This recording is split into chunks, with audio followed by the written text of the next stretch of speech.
I'm Jenny Glassmoyer. I'm manager of outsourced services, and I serve nonprofit clients, including private schools, charter schools, and faith-based organizations. During this time, we've been doing a lot of research and talking with our clients about the PPP loan application process, and now we're starting to shift into the forgiveness process. We wanted to take just a couple minutes to go over some common questions that we're receiving and keep our nonprofit clients updated. What will I need to do to start the forgiveness process, and how soon can I start? So the loan forgiveness process cannot start until we complete the 8-week covered period. So at the conclusion of that period, you will actually be applying for the loan forgiveness. This is not automatic. So make sure you're in contact with your lender. You would fill out the application that the lender will provide. They're still working on those applications as they go through the second funding that's happening right now. Then they're going to be moving on to the forgiveness. So we're kind of on hold. That will be getting more details to come. But it is important to work with your lender. That's who you'll be applying with. And the application for forgiveness will start at the conclusion of the 8-week covered period. What can I do now to ensure the funds are correctly handled and tracked once we receive the loan proceeds? This is really important. Right now, we have clients that have already received their loan proceeds, just getting word that they've been approved and will be getting their loan proceeds. So right away, best practice is many clients are setting up a separate bank account so they can easily monitor. While that's not necessary, it seems to be the common plan. However, with many of our accounting systems that we use with our nonprofit clients, you can easily track the proceeds coming in and how you're spending that money. And this is really important. So typically our clients are using either QuickBooks Online or we use Sage Intacct. With both of them, you have the ability to tag expenditures and proceeds. You can call it PPP loan. And you would tag the proceeds to that loan, and then as you spend the money for the allowable costs, you would tag this PPP loan. So for QuickBooks Online, for example, we're using a job because your expenditures are still being posted to the class, which is usually focused on department, and you still need to track that. And for Sage Intacct, you have many options with the dimension structure, so that would be unique to how each client has it set up, but it could be tracked as a project or a class.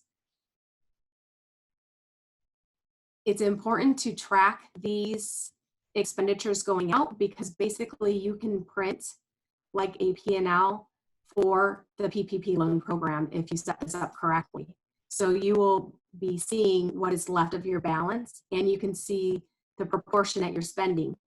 It's really important that at least 75% of the proceeds are spent on payroll costs. Also, as you're writing checks and making these payments on the allowable cost, it's helpful to start a folder and start collecting the information you're going to need. Things like copies of the invoices, copies of canceled checks once they're cashed, copies of bank statements, payroll tax returns, and other information that will show the support that's going to be asked as you complete the loan forgiveness application. Will the amount forgiven be considered for a single audit? This is a good question because some clients are getting some large loan proceeds and covering payroll. For nonprofits, payroll is typically the largest expense. So you don't want to find out afterwards that now you need a single audit, or you were always below the single audit threshold and this will put you over. We don't have any reason to believe that this will be connected to the single audit. There's no CFDA number that's been associated with it. The forgiven amount of the loan is deemed non-taxable, which shows that it's not going to cause other tax returns and other types of reporting that needs to be monitored. Of course, new rules come out all the time, but at this time, I don't feel that this is going to have any effect on the single audit threshold. Can housing allowance be included as a qualifying payroll cost for the loan and towards forgiveness?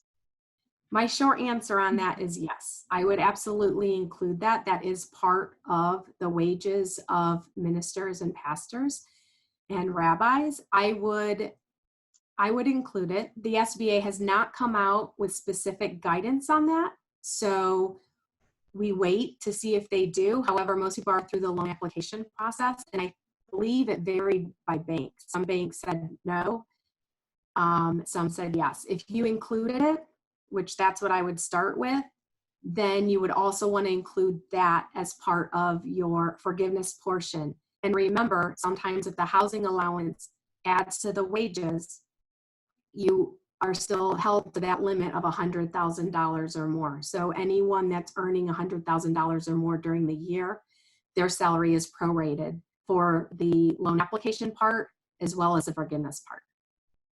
I am a charter school and I'm still receiving FTE funding from the district. Are we able to apply for the PPP loan? Yes, this is a common question with charter schools because they feel we're still getting a majority of our funding, and the keyword is majority. So is it right for us to apply for this? The FTE funding rarely covers the costs to educate a student. And so charter schools rely on fundraisers, on development support and donations. And with this uncertainty right now, everyone is really affected. To fill out the loan, you do need to show that you are experiencing current economic uncertainty. And I'm not sure I can think of an organization that is not. So it makes sense to apply. As we learn more information and as you learn more of how it affects your organization, you can always return the funds. You don't have to use all the proceeds that you get. You can use what you need to keep payroll on. And right now, the times are uncertain. We don't know when this is going to end. We know that there's a chance that FTE funding could be decreased in the next year as everyone's taken hits. So absolutely, charter schools can and should apply for the PPP loan application. Are payments made during the 8-week covered period cash-based or accrual-based? This is also a good question and was one of my first questions as I was first reading about the loan application when it first came out. And right now, the definition is that payments made in that covered 8-week period are for expenses that are incurred and paid during that time frame. So they have to be paid during that time frame, and it's the amount of the payment. The incurred part, I'm waiting to get more clarification on that. So it does mean you can't do prepayments. So let's say your 8-week covered period ends on June 30th. You couldn't prepay your rent for July, you pay it in June and have that count against forgiveness or be an allowable cost. But the incurred, perhaps you have some bills from prior months before the 8-week period, and you're paying those during the 8-week period. Right now, the term with incurred and paid says no, probably not, that you can include those. But there's a lot of confusion out there on if it's cash or accrual. It seems to be a mixture of both, especially with payroll. This is where it comes, where it has a big effect for schools, especially schools who pay their teachers over 21 pay periods over the 10 months. The timing of the coronavirus and the PPP funding is right when schools are ending and teacher contracts are up. So you could have a school where they did not make any cuts to their staff, they didn't make any cuts to payroll, and they paid everyone, but when they received their loan proceeds, they only had 1 or 2 payrolls left where they have their teachers on that payroll. So their remaining payrolls are much less than what their normal payroll is, which was used to base the loan from. So there's a lot of timing things, especially with schools, I feel, that are affected. So we're following up on this to see how it affects with payroll. Another example of questions that we're seeing is if your covered period is May 1st to June 30th, let's say, and your your payroll ended April 30th and you paid it in May, you would think that's included and incurred and paid in my covered period. Some people are saying, well, the payroll relates to the previous month before that 8-week period. And even though it was paid in that period, and then if you push it out, you could miss the last part of the payroll because you've incurred it, but you didn't pay it. So there's a lot of questions around the meaning of incurred and paid, and we will keep you updated on that. Are all the costs associated with the loan application process forgivable? So there are two buckets of costs here. There's an allowable cost bucket, which was looked at to apply for the loan. That included our payroll costs, which are wages and earnings, hourly wages, bonuses, tips are all included in that, as well as a housing allowance, as we talked about. And also employer paid retirement and employer paid benefits and state and local taxes paid. So for Florida nonprofits, that's typically, unless they opted out of it, the Florida reemployment tax. Also, you can, an allowable cost is interest on mortgage applications, rent, and utilities, and that the expenses are for costs between February 15th and June 30th, 2020. And of course, this is still that at least 75% of the cost is related to payroll. You can also include interest on other type of debt. This is not something that's considered for the forgiveness portion, but you can use the proceeds to pay interest on other debt. And then there's the forgiveness bucket. And so this is the bucket we're focusing now on. And that includes the payroll costs, the same ones that were considered for the allowable uses, and your interest on mortgage obligation, your rent, your utilities, and then you are taking into account, it's not for all your expenses through the period of February 15th through June 30th, 2020, but it's your expenses incurred and paid during your 8-week covered period.